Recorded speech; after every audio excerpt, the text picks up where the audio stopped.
Une personne proche de Kylian Mbappé a parlé de ses problèmes mentaux. On va voir tout ça dans cette vidéo. Salut à tous les gars, c'est Azial. Aujourd'hui, on se retrouve pour une nouvelle vidéo où on va parler de Kylian Mbappé, de l'actu du Real Madrid et notamment de Kylian Mbappé par rapport à sa déprime qu'il traverse actuellement, au petit problème mental qu'il a. En tout cas, c'est les mots utilisés par la personne proche de Kylian Mbappé à qui on a posé des questions et à qui du coup il a dit que ça allait pas très bien mentalement depuis quelques mois pour Kylian Mbappé. Donc on va en discuter dans cette vidéo et du coup ça peut aussi expliquer la période très compliquée qu'il traverse sportivement. On va voir du coup, comme j'ai dit un petit peu plus tôt, d'autres actus du Real Madrid, notamment le cas Alphonso Davies et le cas Trent Alexander-Arnold. Il y a des petites actus qui sont sorties, j'ai bien envie d'en parler dans cette vidéo, donc on va pas faire trop long sur Kylian Mbappé, surtout que là le sujet en question est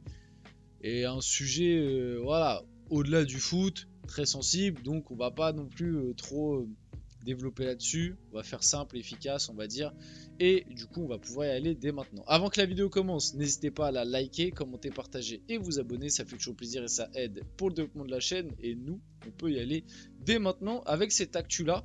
Une personne très proche de Kylian Mbappé et de son quotidien, appelez ça comme vous voulez, donc ça c'est ce qu'il déclare, appelez ça comme vous voulez, mais Kylian Mbappé a un problème mental depuis plusieurs mois. Ça ne se règle pas comme ça, il faut du temps et un travail qu'il effectue avec des spécialistes. Donc là, il nous annonce bien qu'il y a un souci mental du côté de Mbappé. C'est pas la première fois déjà qu'on a ces échos là, on en avait déjà parlé sur la chaîne et même de toute façon on l'avait déjà un petit peu remarqué par rapport à ses dernières prestations sur le terrain, mais même au-delà de ses prestations, ses dernières attitudes, ses derniers ces derniers faits et gestes, j'ai envie de dire, même dans sa communication et tout, tout le monde a un petit peu remarqué qu'on avait un Mbappé différent, peut-être un peu moins souriant, un peu moins fort, et ça peut expliquer tout ça. Donc les soucis qu'a à l'heure actuelle Kylian Mbappé, on pouvait un petit peu prévoir quelques signes, même si on pouvait pas l'affirmer, hein, parce que c'est des choses, voilà, on peut pas l'affirmer nous, hein, ça reste des choses qui nous dépassent, que seul lui peut ressentir et des spécialistes du coup analyser.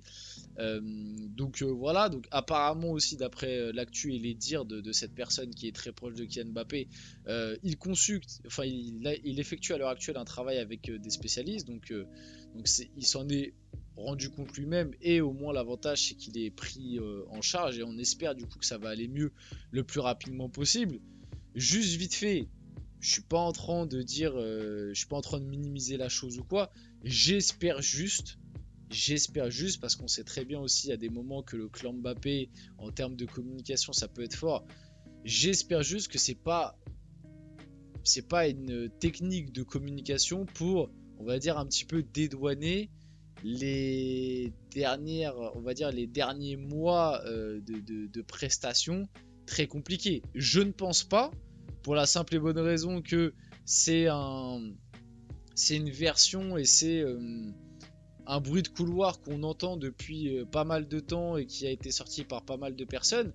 Mais j'espère juste pas que l'entourage, le clan Kylian Mbappé appuie là-dessus pour un petit peu expliquer pourquoi ces derniers temps, enfin pourquoi depuis pas mal de temps Mbappé sur le terrain c'était moins bon, pourquoi la communication est moins bonne, certains agissements sont moins bons, et aussi peut-être par rapport à ce qui s'est passé du côté de la Suède. J'espère qu'ils vont pas trop appuyer là-dessus pour entre guillemets dédouaner tout ce qui s'est passé ces derniers temps, même si ça peut, enfin ceci peut expliquer cela. Comme je vous l'ai dit, c'est une théorie du complot, tu vois. Je n'y crois pas et je ne pense pas parce que, comme je vous l'ai dit, ce truc un petit peu de déprime autour de Kylian Mbappé, c'est une version qui a été sortie par vraiment pas mal de sources différentes et en plus des sources très fiables. C'est quelque chose qu'on entend passer depuis un petit moment maintenant, qui s'est vraiment accentué avec ce début de saison du côté du Real, parce qu'on pensait tous qu'en arrivant du côté du Real on allait revoir un Mbappé qui allait péter le feu, même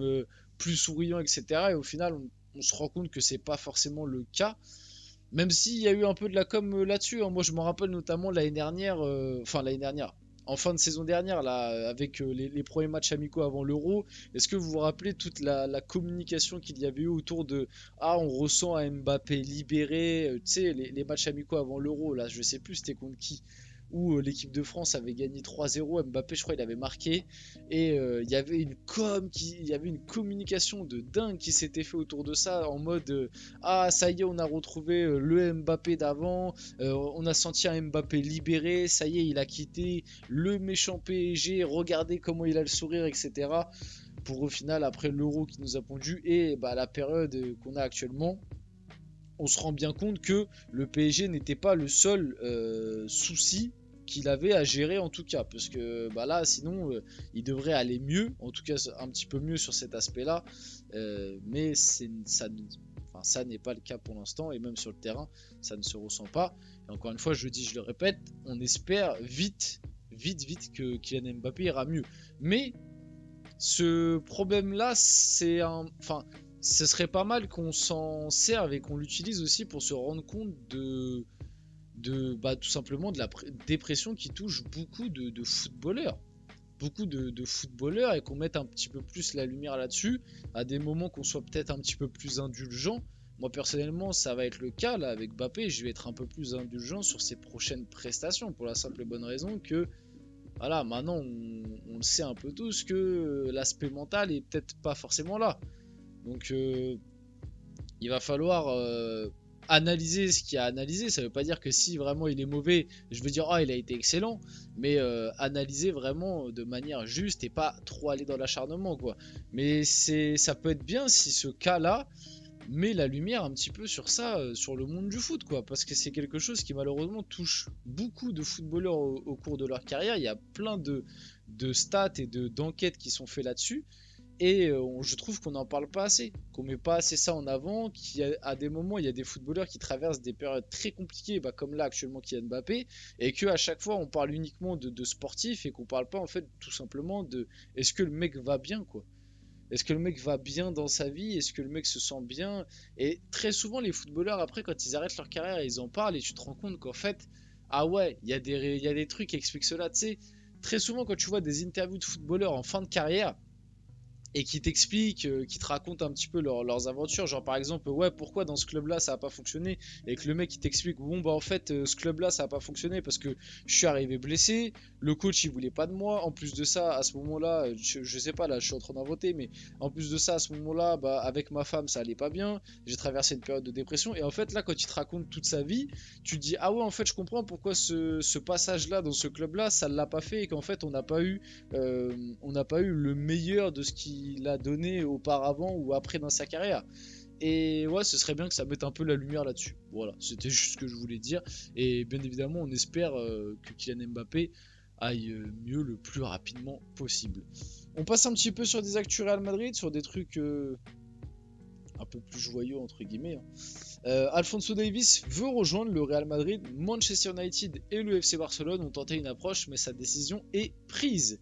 Les petites infos qu'il y a autour d'Alphonso Davies que moi j'ai entendu, ce serait qu'à l'heure actuelle, il y a 99% de chances qu'il quitte le Bayern normalement. On peut jamais être sûr à 100%, donc on va dire 99%. Qu'il quitte le Bayern du coup en fin de contrat. Qu'à l'heure actuelle, la priorité va effectivement du côté du Real, mais que rien n'est encore... de toute façon, on n'est pas le 1er janvier, donc rien ne peut être signé, mais que rien n'est encore fait, on va dire, à 100%.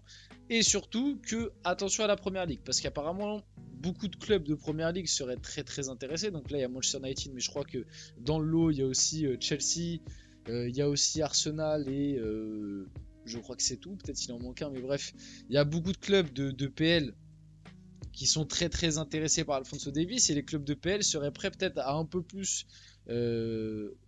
payer que le Real par exemple, et du coup attention par rapport à ça. Mais normalement le Real a quand même un petit coup d'avance dans le dossier pour l'instant, on sait jamais.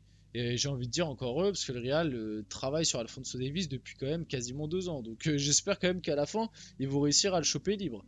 Ça bouge pour Alexander Arnold du côté du Real. Ça pareil, apparemment, d'après les infos qui sont sorties actuellement, enfin les dernières infos qui sont sorties, pardon, Trent Alexander-Arnold serait le dossier le plus avancé, donc plus avancé encore qu'Alphonso Davies à l'instant T.